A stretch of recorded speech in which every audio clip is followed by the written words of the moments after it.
I spent the most of my childhood outdoors. I would like to let my children have the opportunity to have the same enjoyment.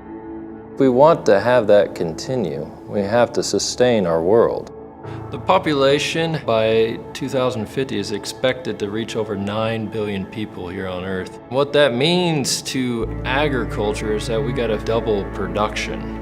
How are we going to do this? One possibility is bringing more land into production, but that's really not a viable option because when you bring land into agricultural production, it has a bigger impact on the environment, or you could have an acceleration of greenhouse gases in the atmosphere. Through precision agriculture methods, we can utilize drone technology to help optimize production.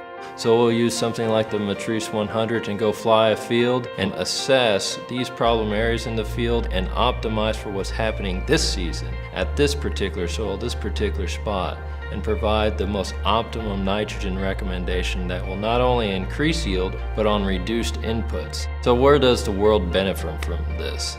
The farmer produces more yield, which gives the world more food, but then he also had less input, so that reduces environmental impact and plays into the sustainable agriculture that we are looking for.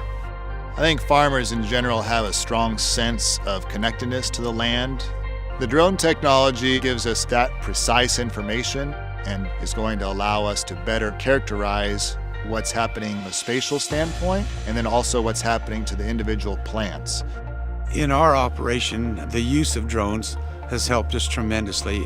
We used to have to walk our fields. Now, drone technology gives us data back virtually immediately. It saves us a tremendous amount of time.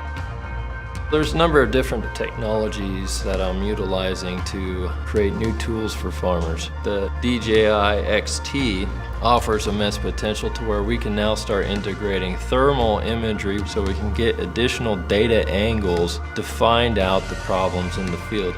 In the past, to predict what our nitrogen use would be, we would take soil samples. Then we would also try and come up with an estimate of what our target yield would like to be. So where we may have over-fertilized in the past, now we'll know exactly what that crop is going to need. And so that is going to be a big saving for the environment.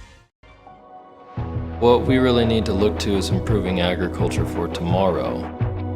And here at Kansas State University, we teach multiple classes dealing with precision agriculture.